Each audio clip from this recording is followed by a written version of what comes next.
होली बितवला संगे रंगला तू अंगे अंगे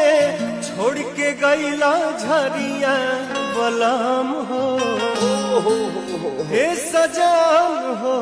धान प्यास चैत के सतावे भोरहारिया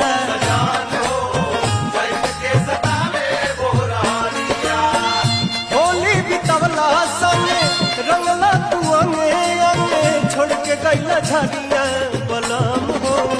चैत के सतावे भोरहारिया